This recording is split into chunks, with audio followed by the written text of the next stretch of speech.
वतन जाने जा जाने मन ये समा। दोस्तों स्वागत है एक्शन ड्रामा सेलिब्रेज मल्टी स्टारर हिंदुस्तान की कसम से जुड़े नॉन फैक्ट्स की वीडियो में। तो लास्ट तक वीडियो पूरा देखिए और अगर अभी तक चैनल सब्सक्राइब नहीं किया है तो प्लीज़ पहले सब्सक्राइब कर लें और साथ में मौजूद घंटा भी बजा दें। 23 जुलाई 1999 को रिलीज हिंदुस्तान की कसम में लीड रोल में अजय देवगन, अमिताभ बच्चन, सुष्मिता सेन, मनीषा कोइराला, फरीदा जलाल, प्रेम चोपड़ा, नवीन निश्चल, शक्ति कपूर, गुलशन ग्रोवर, कादर खान, प्रमोद मुत्तो और शाहबाज खान दिखाई दिए थे।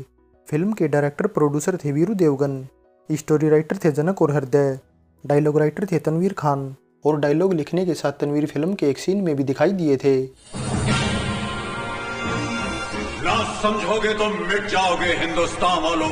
भारत माता के आंचल की कीमत 54 लगाई है, तो अपनी बेटी की लिबास की कीमत क्या लगाओगे? दो कौड़ी। तो यहाँ का नौजवान इस देश से कोई उम्मीद नहीं रखता, क्योंकि यहाँ के स्वर्ण पदक भी कांसे के बने होते हैं। म्यूजिक डायरेक्टर थे सुखविंदर सिंह और गीतकार आनंद बख्शी के लिखे 10 सॉन्ग रखे गए थे।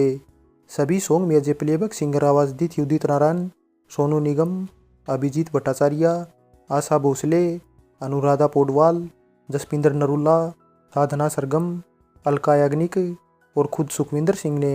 सॉन्ग थे मेरी निगाहें करती है तेरे कदमों पे सजदा, जलवा तेरा जलवा जलवा।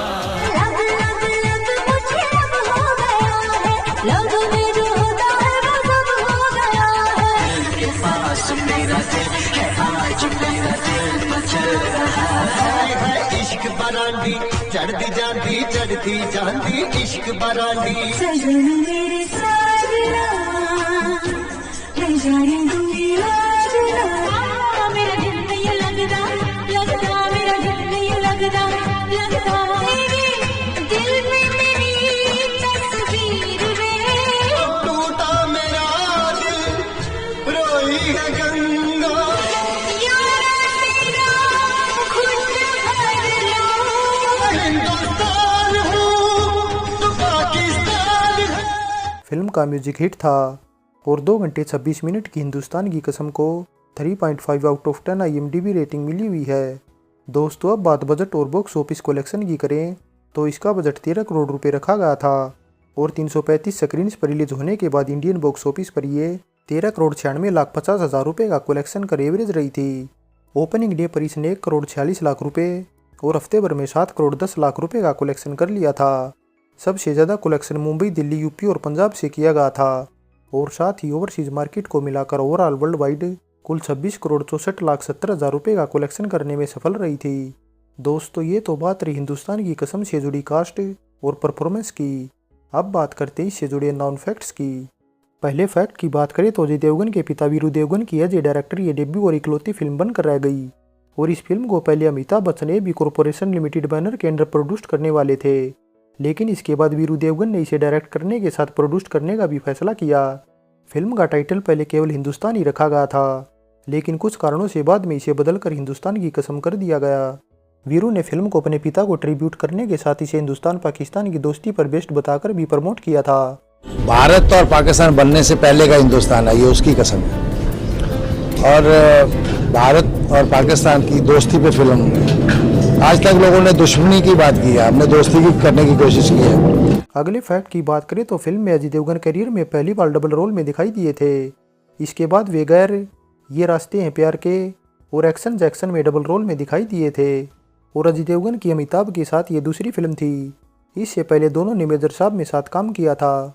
अगले फैक्ट की बात करें तो इस फिल्म की अनाउंसमेंट सन 1996 में की गई थी और सुष्मिता सेन वाला रोल पहले काजोल को ऑफर किया गया था, लेकिन कुछ वजहों से उन्होंने करने से मना कर दिया और फिर जब सुष्मिता सेन को साइन किया गया तो उनके द्वारा सन 1994 में जीते मिस यूनिवर्स के इवेंट की कुछ फुटेज का इस्तेमाल इस फिल्म में किया गया था और उनके अलावा आदित्य पंचोली का भी पहले फिल्म में एक फौजी का करैक्टर रखा गया था, लेकिन स्क्रिप्ट में बदलाव के चलते उन्हें भी चलता कर दिया गया क्योंकि लेट 90s में आदित्य पंचोली अपनी स्टार पावर भी खो चुके थे।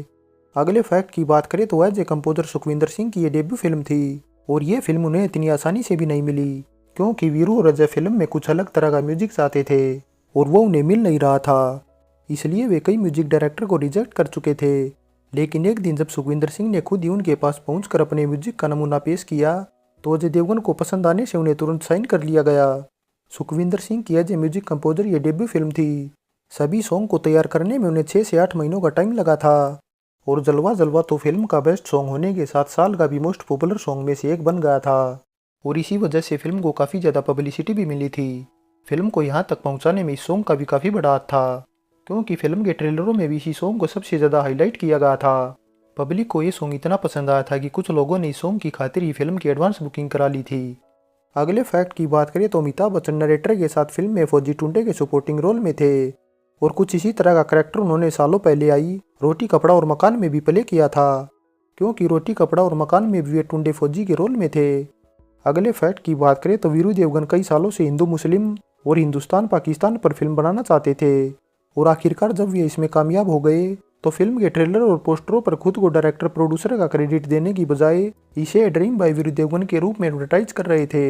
अगले फैक्ट की बात करें तो फिल्म के एक्शन सीक्वेंस पर काफ़ी फोकस और पैसा खर्च किया गया था। क्लाइमैक्स में बाई एयर वाले कुछ सीन हॉलीवुड टेक्नीशियन द्वारा अमेरिका में शूट किए गए थे जिसमें अजय देवगन का हेलीकॉप्टर वाला सीन जबरदस्त तरीके से शूट किया गया था।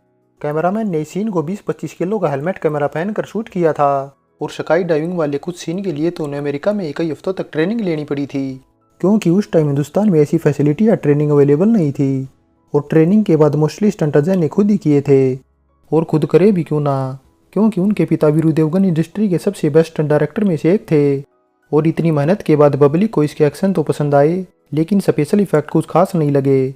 अगले फैक्ट की बात करें तो अमिताभ बच्चन के साथ नवीन निश्चल को भी फ्रीडम फाइटर सुभाष चंद्र बोस के साथ कुछ फुटेज के जरिए एडिट कर दिखाया गया था।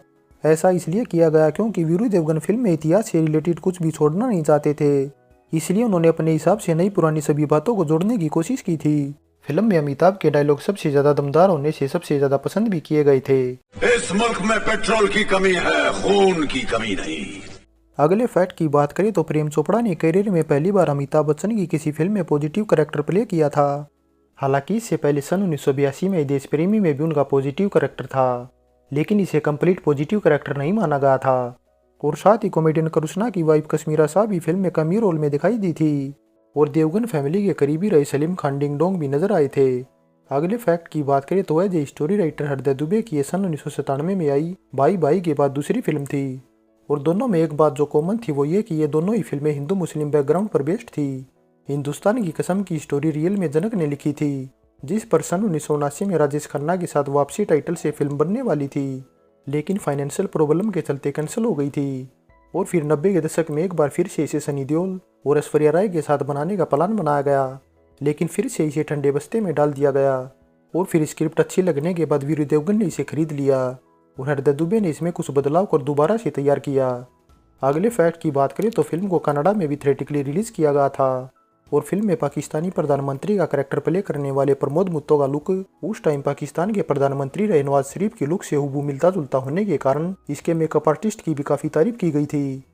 अगले फैक्ट की बात करें तो हिंदुस्तान की कसम जब रिलीज हुई तो इसे बम्पर ओपनिंग मिली थी और इंडियन बॉक्स ऑफिस पर इसने मोस्टली रिकॉर्ड तोड़ दिए थे, लेकिन बावजूद इसके बॉक्स ऑफिस पर एवरेज कलेक्शन ही कर सकी। हालांकि इसके पीछे कुछ कारण थे और उन्हीं में से एक था लगभग 3 महीने पहले मनोज कुमार के डायरेक्शन में बनी लास्ट फिल्म जय हिंद, क्योंकि ये फिल्म भी हिंदुस्तान की कसम वाले सब्जेक्ट पर ही बेस्ड थी।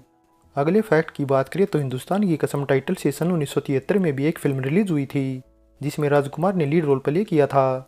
अगले फैक्ट की बात करें तो पहले फिल्म में मधु सप्रे को भी साइन किया गया था, लेकिन कुछ वजहों से बाद में उन्हें निकालकर मलाइका को साइन कर लिया गया और साथ ही कुछ छोटे रोल में गोगा कपूर, अर्जुन, जसवीर कौर और स्वाति भट्ट भी दिखाई दी थी।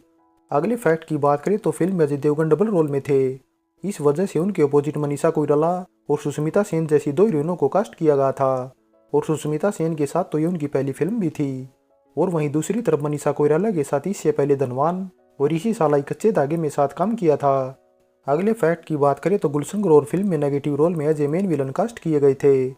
दोस्तों ये तो बात रही हिंदुस्तान की कसम से जुड़े नॉन फैक्ट्स की, और अब बात शूटिंग लोकेशन की करें तो इसकी शूटिंग मुंबई के film city Goregaon, Filmistan studio, Kamalistan studio, Filmalaya studio और जुहू के पवन हंस एयर स्ट्रिप के अलावा अमेरिका के लॉस एंजलिस काउंटी में की गई थी।